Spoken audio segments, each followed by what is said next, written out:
Hey everyone, this is Kevin from Kevin's America Fleet. Today we're going to be taking a look at a Star Wars Black Series figure. We're going to look at Neel at Attin from Star Wars Skeleton Crew. So we're going to go ahead and take a look at the figure, at the packaging. We'll do some measurements and we'll do a comparison. Let's go ahead and dive into the review. So we'll start here with the packaging. As you can see, I've already taken Neel out of the packaging because it was just too cool to leave in there. I had to go ahead and pull him out to be able to put them all together and see how it works. But here is what the packaging is, and look at that, he's already fallen over.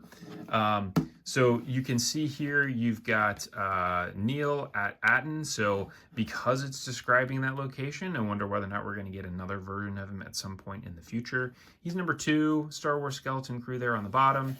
As we turn this thing to the side, we get a chance to see some pretty cool artwork of him there on the side. And then on the back, it's got just a little description of the Skeleton Crew, and you got a cool picture of him. On the bottom of the box, there is the UPC if you want that. So now let's go ahead and take a look at the figure itself, and we'll look at all the accessories and articulation. So I thought this was such a unique looking character. I just had to have this. And so let's go ahead and start out here with just the sculpt. And so you can see amazing job here on the head and on the trunk there.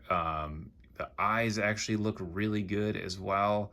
The hair does also, where you can see all of the different detail that they have in that. And then also in the shirt and in the pants, it's amazing to see the quality of detail that you have just with the texture of the shirt, as well as the texture of the pants. Kind of move him around to the front. He's got this belt on as well with all of this different gear on him, which looks really cool. And then obviously all the way down to his shoes. So very cool that they did this. They even got these little cuffs coming up there, which looks really sweet, just from it sitting on his shoes. Now, he does come with some accessories. So he's got a backpack as well as these other little items here. So he's got some so looks like binoculars here. He's got a flashlight also, and then a like a walkie-talkie as well, and then obviously the backpack. So this was a little bit of a challenge when I first got this to be able to determine where does everything go. Some of it's pretty obvious. So your flashlight goes right in here in the backpack, which is pretty easy. The this walkie-talkie here will connect right to his belt. And then the other part that was so difficult for me to find was where this guy goes. This actually goes on his back. So if you turn him around, there's a little peg right there on the back of his belt, and you can go ahead and put that on there. And then you go ahead and throw his backpack on, which we'll do here in a second. But I want to do the articulation here first. So if you're looking at just his head movement is pretty limited just because of his trunk. And so there's not a whole lot of movement there in his neck.